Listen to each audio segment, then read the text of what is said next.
जय हिंद। देखिए, समझते हैं जो यूएस ईरान वॉर 26 फरवरी को स्टार्ट हुआ था, जिसमें यूएस ने ईरान पे एयर स्ट्राइक करके उनके लीडर खुमैनी की हत्या की थी। उसमें अब ईरान ने जो है बड़े पैमाने पर अमेरिका को लॉस पहुंचाया है। ईरान ने क्या किया है, ईरान ने अमेरिका के कुछ बड़े बड़े हथियारों को मार गिराया है। इससे अब अमेरिका के हथियारों की ग्लोबल लेवल पे बड़ी बेइज्जती हो रही है। इसमें सबसे पहला जहाज़ है F-15E strike eagle. Total 3 aircraft Iran ने मार गिराए हैं। इसमें से हर एक एयरक्राफ्ट की कीमत $31.1 बिलियन है। सेकंड है F-35 लाइटनिंग 2। ये एक एयरक्राफ्ट मार गिराया है। इसकी एक एयरक्राफ्ट की कीमत $109 मिलियन है। ये 5th जनरेशन का जहाज़ है और अमेरिका का अभी तक का सबसे एडवांस जहाज़ है। थर्ड जहाज़ है KC-135 रिफ्यूलिंग टैंकर। ये भी एक की संख्या में मार गिरा है और इसकी टोटल कॉस्ट है $80 मिलियन। ये एक जहाज़ $80 मिलियन का आता है और ये क्या करता है, एयर टू एयर रिफ्यूलिंग करता है। जैसे F-15 हो गया या F-35 हो गया, इन जहाज़ों को मिड एयर रिफ्यूलिंग कर देता है। तो उस जहाज़ का नाम है KC-135 रिफ्यूलिंग टैंकर। इसको भी एक की संख्या में ईरान ने मार गिराया है। नेक्स्ट है ड्रोन, MQ-9 रीपर ड्रोन। ये टोटल 12 ड्रोन हमें ईरान ने मार गिराए हैं। ये कम से कम एटलीस्ट एक MQ-9 रीपर ड्रोन की कीमत $30 मिलियन है। ये भी बहुत महंगा ड्रोन है। नेक्स्ट अब ये है satellite ANGSC-52B high capability satellite communication terminal. ठीक है, ये क्या है, एक सैटेलाइट कम्युनिकेशन है। जैसे हमारे घर में डिश होता है ना, वैसे ही सेम ये एक क्या है, कम्युनिकेशन सैटेलाइट है।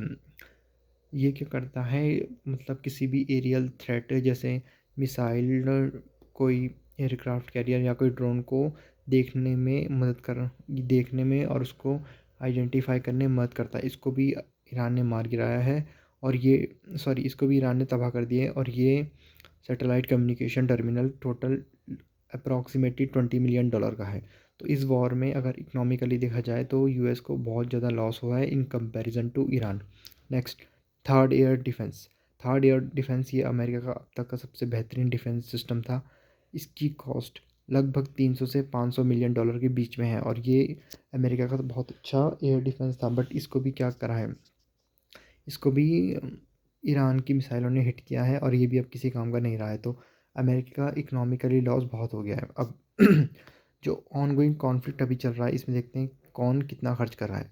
अभी तक की आज की डेट में बात की तो यूएस ने अभी तक $60.5 बिलियन इसमें खर्च किया है। इसराइल ने 6.5 बिलियन और ईरान ने 16 मिलियन डॉलर, लगभग ईरान $16 मिलियन हर दिन खर्च कर रहा है। अब यूएस है, उसका इतना ज़्यादा इस वॉर ग्लोइंग कॉन्फ्लिक्ट में खर्चा इसलिए हो गया क्योंकि यूएस डायरेक्टली इन्वॉल्व हो चुका है, जबकि इसराइल डायरेक्टली नहीं इन्वॉल्व हुआ है। वो खाली अपनी या तो प्रोटेक्शन कर रहा है या एयर स्ट्राइक कर रहा है।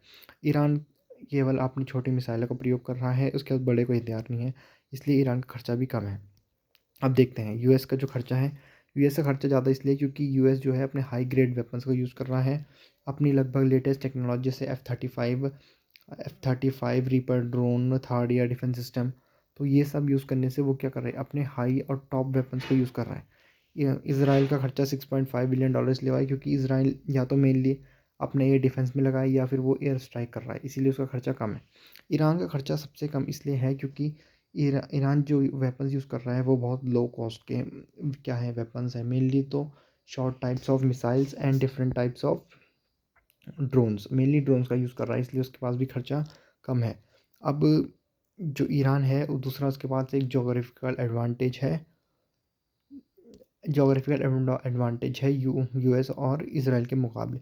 दूसरा, अब अगर ये वॉर मोर एक्सकेलेट होता है तो चांस है कि यूएस क्या करे, वहाँ पे ग्राउंड इन्वेजन कर दे। बट अगर ग्राउंड इन्वेजन करेगा तो जोग्राफिकली वो उसके लिए उतना फ़ायदेमंद नहीं है।